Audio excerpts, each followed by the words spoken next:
ህወሓት ረጅምና መካከለኛ ርቀት ተተኳሽ መድፎችን ወደ ወልቃይት አስጠጋ። መከላከያ ሰራዊት ህወሓት አዲስ ያስጠጋውን ጦር ከባድ መሳሪያ ወደ ኋላ እንዲመልስ ጥያቄ ቢያቀርብለትም ቡድኑ ውድቅ ማድረጉ ምንጮች ተናግረዋል። በሌላ በኩል ከረፋድ አንስቶ በተከዜ ቀጠና በሁለት ግንባር አዲስ ውጊያ መቀስቀሱን ኢትዮ ዴስክ ሚዲያ አረጋግጧል። ከትናንት አንስቶ ተከዜ ሊሻገር የሞከረው የህወሓት ኃይል ከባድ ኪሳራ እንደደረሰበት ታውቋል። በወልቃይት ያለውን ወታደራዊ መረጃ በቀዳሚነት እንቃኘዋለን። የሱዳኑ ጦርነት ወደ ኢትዮጵያ ከተስፋፋ ኢትዮጵያና ኤርትራ በቀጥታ ወደ ጦርነት ሊገቡ እንደሚችሉ ተሰማ። ፎሬን ፖሊሲ በጉዳዩ ላይ አስደንጋጭ ሪፖርትን ይዞ ወጥቷል። ዘገባው ኢትዮጵያ ለፈጥኖ ደራሽ ኃይሉ ግልጽ ድጋፍ ማድረግ ጀምራለች ሲል በመክሰስ በዚህም አልቡርሃን ከምትደግፈው ኤርትራ ጋር በግልጽ ወደ ግጭት ልትገባ ትችላለች ሲል ያስጠነቅቃል። ከዚህ በተጨማሪ የህወሓትና ሻዕቢያ አመራሮች በቅርቡ በሱዳን ተገናኝተዋል ያለ ሲሆን የመከሩበትም ጉዳይ ወልቃይትን ስለመቆጣጠር ነው ሲል ዘግቧል። ተሰሙታላችሁ። ጌታቸው ረዳ ጥሪ ያቀረቡ። የህወሓት ጀነራሎች ሙሉ ጦርነት ሊጀምሩ ነው ሲሉ ከሰዋል። በዘገባችን አካተነዋል።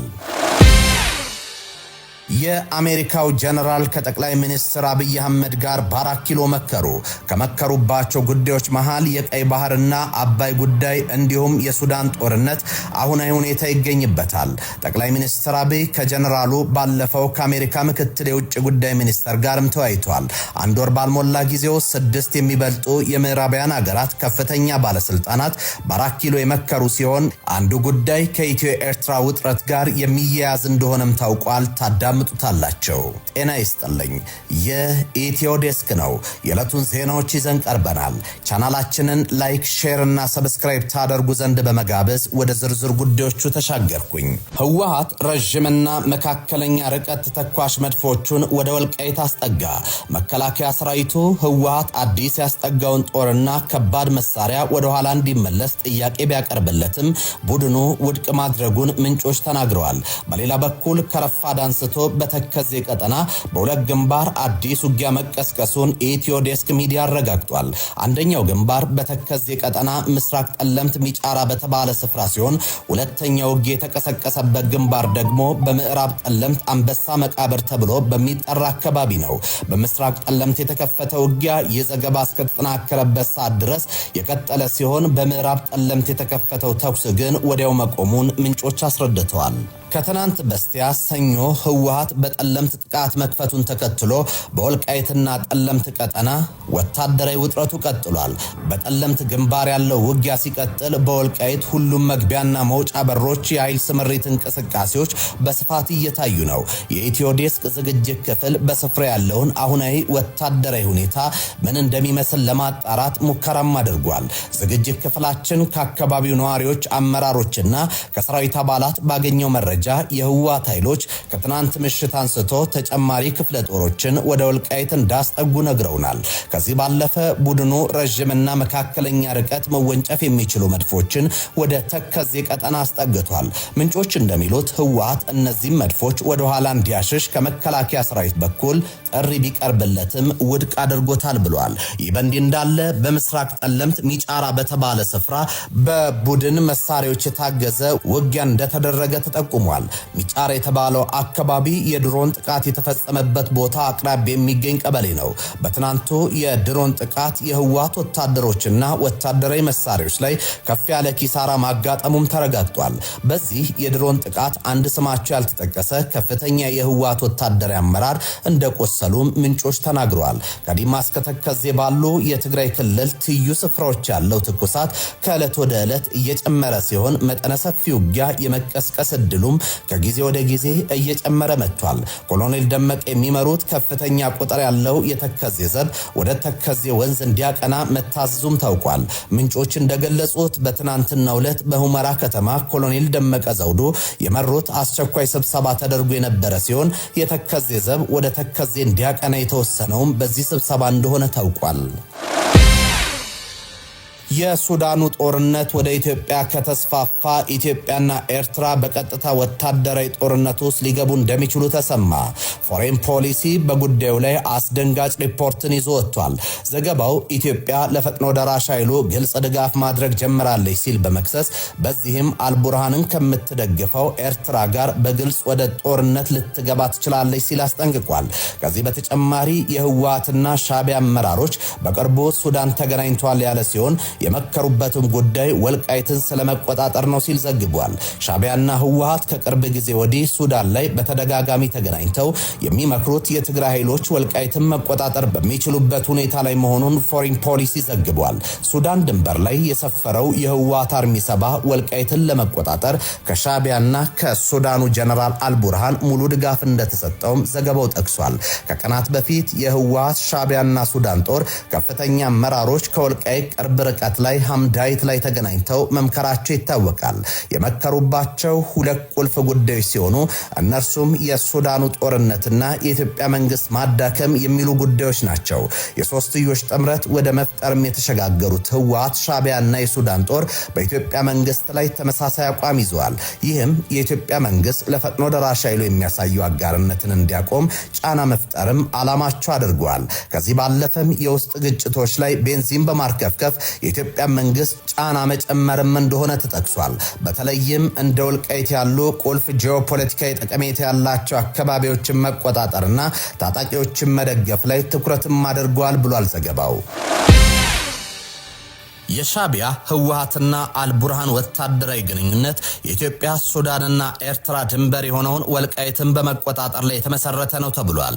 በጂኦፖለቲካ አዋቂዎች ካሜሮን ሃንሰን እና ሊያም ካር በጋራ የተሰናዳው ይኸው የፎሪን ፖሊሲ ጽሑፍ የሱዳን ጦርነት ከኢትዮጵያ ጋር በፍጥነት እየተሳሰረ ነው ይላል።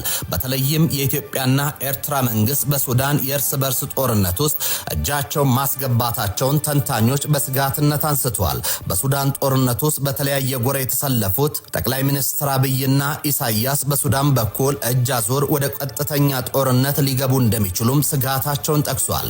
ሱዳን ላይ እየተፈጠረ ነው የተባለው የሁለቱ ሀገራት መሽቀዳደም ጦርነቱን ወደ ኢትዮጵያ ስቦ የማስፋት እድል እንዳለውም ተመላክቷል። ጠቅላይ ሚኒስትር አብይና ኢሳያስ ከሱዳን የእጅ አዙር ፍልሚያ አልፈው ወደ ቀጥተኛ ጦርነት ከገቡ የአፍሪካ ቀንድና የቀይ ባህር ቀጠና በከፍተኛ ደረጃ እንደሚታወቁ ተንታኞች ስጋታቸውን ጠቅሷል። ጠቅላይ ሚኒስትር አብይ ከወዳጃቸው የተባበሩት አረብ ኤምሬትስ በኩል ከፈጥኖ ደራሽ ኃይሉ ጎን ሲሰለፉ፣ ኢሳያስ ደግሞ ከጀነራል አልቡርሃን ጦር ጎን ቆመዋል። የሱዳኑ ጦርነት በኢትዮጵያ ካሉ የውስጥ ግጭትና ውጥረቶች ጋር እየተሳሰረ መሄዱን የሚያነሳው ዘገባው ኢሳያስና አልቡርሃን ለፈጥኖ ደራሽ ኃይሉ ድጋፍ የሚሰጡትን ጠቅላይ ሚኒስትር አብይን ለማዳከም የ4 ኪሎ ተቀናቃኝ ታጣቂ ኃይሎችን እየደገፉ ነው ብሏል። በርካታ ኃይሎች የተሳተፉበት በእጅ አዙር የተጋጋለው ትንቅንቅ ቀጠናውን ወደ ለየለት ትርምስ ሊያስገባው እንደሚችል ያሳሰቡት ተንታኞች አሜሪካ ጣልቃ እንድትገባ ጠይቀዋል። ነገር ግን ዶናልድ ትራምፕ አስተዳደር እየተሳሰበ ያለውን ጦርነት ለማርገብ እየተንቀሳቀሰ ቢሆንም እስካሁን ተጨባጭ ለውጥ አልመጣም። አቶ ጌታቸው ረዳ የአመፅ ጥሪ አቅርበዋል። የህወሓት ጀነራሎች ሙሉ ጦርነት ሊጀምሩ ነው ሲሉ ከሰዋል። የጠቅላይ ሚኒስትር አብይ አህመድ የምስራቅ አፍሪካ ጉዳዮች አማካሪና የቀድሞ የትግራይ ጊዜያዊ አስተዳደር ፕሬዝዳንት አቶ ጌታቸው ረዳ የፕሪቶሪያውን የሰላም ስምምነት ተግባራዊ ለማድረግ የተያዙ ዲፕሎማሲያዊ ጥረቶችን በግለሰቦችና በቡድን የስልጣን ጥም ምክንያት እንቅፋት እየገጠማቸው መሆኑን ገልጸዋል። አቶ ጌታቸው በፌስቡክ ገጻቸው በትግርኛ ቋንቋ ባስተላለፉት መልእክት ተፈናቃዮችን ለመመለስና ግዛታዊ አንድነትን ለማረጋገጥ በሚል ስም ህዝብን ዳግም ወደ ጦርነት የሚከቱ እንቅስቃሴዎች እየተደረጉ መሆኑን ገልጿል። ተፈናቃዮች በዘላቂ ሰላም መመለስና ዳግም ግንባታ ማካሄድ ከፍተኛ የፋይናንስ ድጋፍና የውጭ አካላትን ተሳትፎ የሚጠይቅ ቢሆንም በአሁኑ ወቅት ሰላማዊ አማራጮችን በማጥበብ ትግራይን ዳግም የጦር ሜዳ ለማድረግ የሚንቀሳቀሱ አካላት ድርጊታቸውን እንዲያቆሙ አሳስበዋል።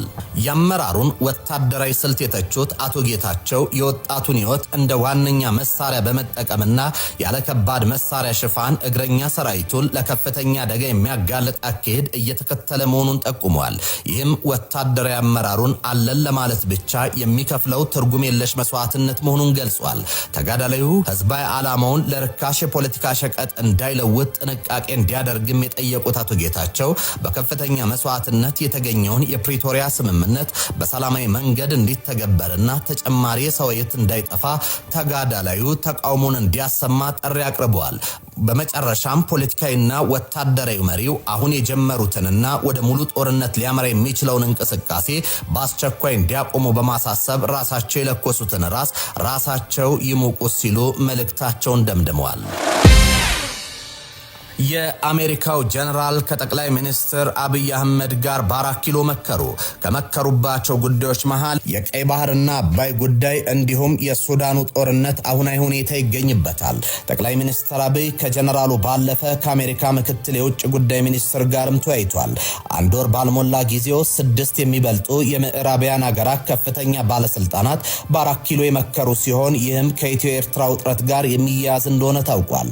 በትናንትናው ዕለት ጠቅላይ ሚኒስትር አብይ አህመድ ከአሜሪካ ምክትል የውጭ ጉዳይ ሚኒስትር ክሪስቶፈር ላንዳውና የአሜሪካ አፍሪካ እዝ አዛዥ ጀነራል ዳግቪን አንደርሰን ጋር በጽህፈት ቤታቸው መወያየታቸውን አሳውቀዋል።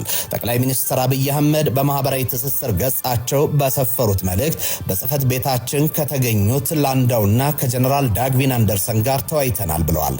አክለውም ቀጣይነት ያለው ትብብርና መከባበርን አጽንኦት ለሰጠው ደማቅና ገንቢ ውይይታችን ምስጋናዬን አቀርባለሁ ሲሉ ገልጸዋል። ዶክተር ጌዲዮን ጢሞቴዎስ ክሪስቶፈር ላንዳውን በጽህፈት ቤታቸው ተቀብለው አነጋግሯል። በውይይታቸውም በኢትዮጵያና በአሜሪካ መካከል ያለውን የቆየ ግንኙነት ይበልጥ ማጠናከር በሚቻልባቸው መንገዶች ላይ መምከራቸው ሚኒስቴር መስሪያ ቤቱ አስታውቋል። ሁለቱ ወገኖች የጋራ ፍላጎት ባላቸው ቀጠናዊና ዓለም አቀፋዊ ጉዳዮች ዙሪያ የሐሳብ ልውውጥ አድርገዋልም ተብሏል። በትናንትናው ዕለትም ኢትዮጵያ የገቡት የአሜሪካ ምክትል የውጭ ጉዳይ ሚኒስትር ክሪስቶፈር ላንዳውና የአሜሪካ አፍሪካ እዝ አዛዥ ጀነራል ዳግቪን አንደርሰን በኢትዮጵያ አየር ኃይል በቢሾፍቱ የተዘጋጀውን ዓለም አቀፍ የአቪዬሽን ኤክስፖም ጎብኝተዋል። ክሪስቶፈር ላንዳው ከጉብኝቱ በኋላ ለተደረገላቸው ደማቅ አቀባበል ምስጋና አቅርበው ኢትዮጵያ በመገኘታቸው ክብር እንደሚሰማቸውም ገልጿል። በኢትዮጵያና አሜሪካ መካከል ያለው ግንኙነትም ተጠናክሮ እንደሚቀጥልም ተናግረዋል። የአሜሪካ የአፍሪካ እዝ አዛዥ ጀነራል ዳግቪን አንደርሰን በበኩላቸው ለቀጠናው ሰላም በተለይም እንዳልሸባብና አይኤስ ያሉ ሽብርተኞችን ለመከላከልና ለመደምሰስ በጋራ እንሰራለን ማለታቸውን መከላከያ ሰራዊት አስታውቋል። ክሪስቶፈር ላንዳው ወደ ኢትዮጵያ የመጡት በግብጽ ጉብኝት ማድረጋቸውን ተከትሎ ነው። ይህ ጉብኝት በምስራቅ አፍሪካ የሚያደርጉ ጉብኝት አካል ሲሆን ሚኒስትሩ በቀጣይ በኬንያና ጅቡቲ ጉብኝት እንደሚያደርጉ ይጠበቃል። የፈረንጆቹ 2026 ዓመት ከገባ አንድ ወር ባልሞላ ጊዜ ውስጥ የ6 ሀገራት ከፍተኛ ዲፕሎማቶች ወደ ኢትዮጵያ መጥተዋል። ሊገባደድ ጥቂት ቀናት በቀሩት የፈረንጆቹ ጥር ወራት ወደ አዲስ አበባ የገቡት የአሜሪካ ምክትል የውጭ ጉዳይ ሚኒስትር ክሪስቶፈር ላንዳውን ጨምሮ ጀርመንና ቻይና ውጭ ጉዳይ ሚኒስትሮቻቸውን ወደ ኢትዮጵያ ልከዋል።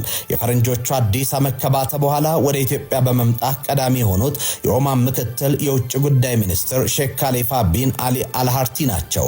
የኦማን ጎረቤት የሆኑት የተባበሩት አረብ ኤምሬቶች በተመሳሳይ መልኩ ምክትል ውጭ ጉዳይ ሚኒስትራቸው ሼክ ሻክቡት ቢን ናህያ አልናህያን በቀናት ልዩነት ወደ አዲስ አበባ ልከው ከኢትዮጵያ ከፍተኛ ባለስልጣናት ጋር ውይይት አድርጓል። ሁለቱ የመካከለኛው ምስራቅ ዲፕሎማቶች ወደ ኢትዮጵያ በተጓዙበት በተመሳሳይ ሳምንት የቻይናው የውጭ ጉዳይ ሚኒስትር ዋንጊ አዲስ አበባ ነበሩ። ይህም ትልቅ ዲፕሎማሲያዊ ትርጉም የሚሰጥ እንደሆነ ተነግሯል።